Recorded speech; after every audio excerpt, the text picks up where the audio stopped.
హే, ఇవాళ మనం ఒక ఇంట్రెస్టింగ్ టాపిక్ మాట్లాడుకుందాం. ఆ టాపిక్ ఏంటంటే, నన్ను చాలా మంది అడుగుతారు, నీ కౌన్సిలింగ్ సెంటర్ కి ఎక్కువగా వచ్చే కేసెస్ ఏంటి అని చెప్పి. సో నా కౌన్సిలింగ్ సెంటర్కే కాదు, మన జనరల్ పబ్లిక్ లో ఎవరిని ఎక్కువగా అడిగినా కూడా మీరు ఫ్రీక్వెంట్ గా సఫర్ అయ్యే ఇష్యూ ఏంటి అంటే యాంగ్జైటీ అని చెప్తారు. సో ఒకప్పుడు యాంగ్జైటీ అని చెప్పేవారు కాదు, దాన్ని ఓవర్ థింకింగ్ అని కానీ, కాన్స్టెంట్ వరీ అని కానీ.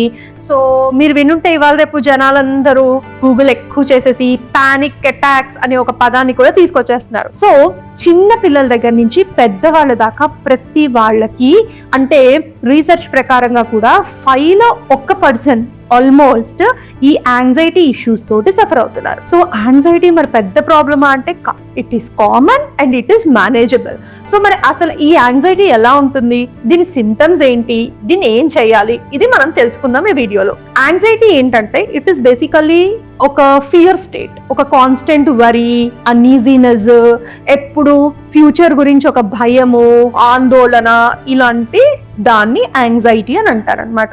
ఈ యాంగ్జైటీ సింటమ్స్ ఎలా ఉంటాయి అంటే ఒక్కొక్కళ్ళలో ఒక్కొక్క రకంగా ఉంటాయి. కొంతమందికి కాన్స్టెంట్ రిపిటేటివ్ థాట్స్, ఎప్పుడు అలజడిగా, ఓవర్వెల్మింగ్ గా, మైండ్ అంతా ఎలా చెప్పను నేను అంటే ఒక లూప్ ఆఫ్ థాట్స్ లో ఎప్పుడు తిరుగుతూ ఉంటారు వాళ్ళు. కొంతమందికి ఎలా ఉంటుందంటే హార్ట్ పాల్పిటేషన్స్ ఉంటాయి, కొంతమందికి స్వెట్టింగ్ ఇన్ పామ్స్, కొంతమందికి shivering in legs, shivering in arms ఉంటాయి, కొంతమందికి ఏమో షార్ట్నెస్ ఆఫ్ బ్రెత్ ఉంటుంది. వీటినే వాళ్ళు పానిక్ అటాక్స్ అని చెప్పి మెన్షన్ చేస్తారు.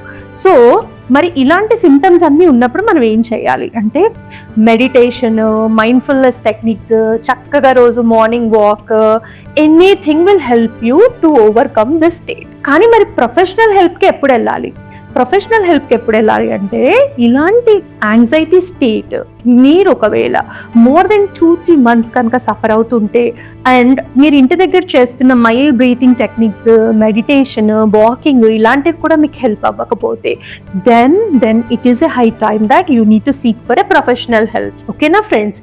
సో ఈ యాంగ్జైటీ అనేది పిల్లల దగ్గర నుంచి పెద్దవాళ్ళ దాకా ఉంది. ఎందుకంటే ఇవాళ రేపు ఉన్న మనం పరిగెడుతున్న ప్రపంచంలో, మనం పెట్టుకున్న ఎక్స్పెక్టేషన్స్లో అవి మనం మీట్ అవ్వలేక, అండ్ ప్రతిదాన్ని మనం చూసే పర్సెప్షన్లో, మనం చూసే విధానంలో, వీటి రకరకాల థాట్ ప్రాసెస్ మూలంగా వచ్చే విషయాలు. సో యాంగ్జైటీ అనగానే మీరు భయపడాల్సిన అవసరం లేదు. అది అంటే సఫర్ అయ్యే వాళ్ళకి అది చాలా పెద్దది, but it is quite manageable and it is treatable. So you need not worry about it.